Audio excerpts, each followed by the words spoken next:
Alors aujourd'hui, je voudrais partager rapidement une chose que j'ai remarquée. C'est que des fois, on se dit que c'est l'information qui nous manque. En fait, de plus en plus, depuis quelques semaines, je réfléchis et je réalise que des fois, le problème, ce n'est même pas l'accès à l'information.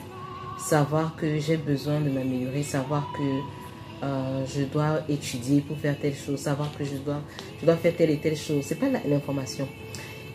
C'est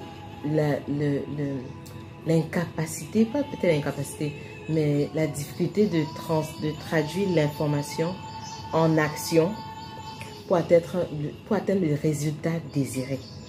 Et il y a un parfait exemple pour cela, c'est dans 2 Rois chapitre 2, quand le prophète Élie s'apprête à aller au ciel.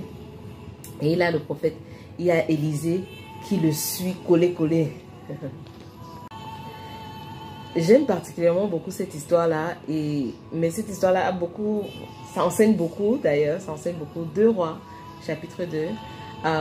Mais une chose qui m'avait marqué, et c'est un pasteur qui l'avait dit, qui avait attiré mon attention sur cela, c'est que si vous remarquez bien, il y avait de nombreux prophètes qui savaient que le prophète Élie devait mourir le jour-là, devait partir le jour-là. Donc, ils ont dit à Élisée, d'abord, dans une des villes, je crois la première ville c'était Bethel. Ils disent à Élisée que, voilà, est-ce que tu sais que le prophète va mourir aujourd'hui? Élisée dit, oui, je sais, taisez-vous. Ensuite, il va dans l'autre ville, il le suit collé. Élisée le suit collé. Il rencontre encore d'autres prophètes là-bas qui lui disent, est-ce que tu sais que lui va mourir aujourd'hui? Il rencontre des prophètes de Jéricho. On lui dit encore la même chose. Élisée répond, il dit, oui, je sais, taisez-vous, laissez-moi. Et ensuite, il arrive dans une 3e ville, Jordan, n'est-ce pas, au Jourdain. Et là-bas, il y a 50 prophètes. Non seulement, ils ne disent pas, mais cette fois-ci, ils regardent, ils observent, ils regardent. Le prophète Élie va sûrement partir d'un moment à l'autre et tout. Car pendant que les autres regardaient, pendant que les autres spéculaient, pendant que les autres étaient contents et complaisants, qu'ils ont l'information, qu'ils savent ce qui va se passer, qu'ils savent ce qu'il y aura. Car le prophète Élisée se positionnait. Il se positionnait pour recevoir. Il prenait l'action additionnelle. Tu vois ce que je veux dire? Il a pris cette action additionnelle-là, pas seulement connaître, pas seulement savoir l'information, mais il a pris l'action additionnelle. Et parce qu'il est resté collé.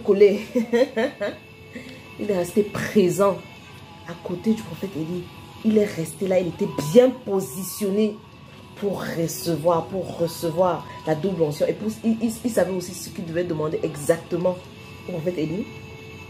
Il s'est positionné pour recevoir la double onction. Et ce que j'ai remarqué, que ce soit à l'église, que ce soit dans le boulot, que ce soit à la maison, que ce soit dans les communautés, c'est que des fois, les gens se satisfont avec l'information. Tu as peut-être le don prophétique. Ah, tu sais que non, telle chose va arriver. Tu as peut-être la capacité à savoir, peut-être tu as eu l'information, tu entends ton boss dire X, Y, Z. Tu sais que, ah oui, il y aura telle chose qui pourrait arriver. Tu es peut-être dans les renseignements, dans l'intérieur de l'information. Tu es content, tu te satisfais que, ah, je sais que telle chose va arriver. Hein. Comme les prophètes là, tu sais. Mais, moi je préfère me positionner comme Élisée. Je ne me contente pas de juste avoir l'information. Ok, c'est l'information et puis quoi?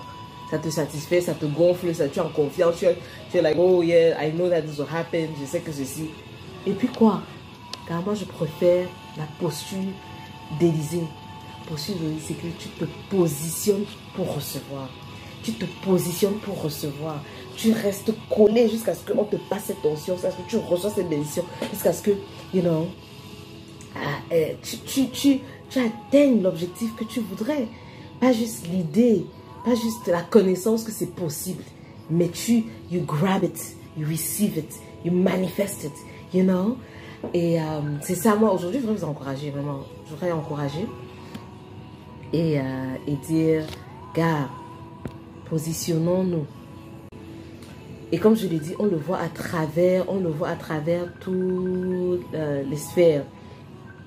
Que ce soit dans le gouvernement, les gens disent que ah, il y aura une transition politique, telle personne va partir, telle personne va bientôt mourir, machin. Ok, mais tu en fais quoi de cette information? Est-ce que tu te prépares? Est-ce que tu te positionnes? Est-ce que tu te rends, you know, si tu sais que voilà, telle chose va changer, il y a des fonds qui s'apprêtent à venir au Cameroun pour l'entrepreneuriat, pour l'innovation, pour l'agriculture, pour la tech. Est-ce que tu te...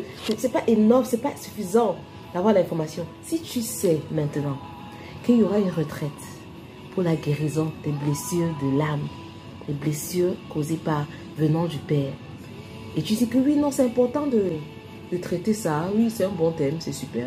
Tu as l'information, mais tu ne te positionnes pas pour être guéri. Ami, tu attends quoi? Hein? Et, si tu sais également que c'est très important de connaître comment, le self-leadership, comment te gérer, comment identifier tes peines, tes forces, tes faiblesses, tes douleurs, tes blessures, comment identifier cela, comment travailler dessus, comment ne pas laisser que ces choses-là t'influencent et te dirigent sans que tu ne saches même pourquoi tu es dirigé par ces choses. Et que tu ne veux pas faire un self-leadership class avec Olivia Mukamwanji. Vraiment, toi tu restes sur l'information et tu ne prends pas l'action. Alors aujourd'hui, je vous exhorte. Il faut prendre l'action. L'action. Positionne-toi. Positionne-toi pour recevoir. Ne te contente pas juste d'avoir l'information, ma chérie. Ou mon frère. Positionne-toi. Prends l'action aujourd'hui. Yeah. À très bientôt.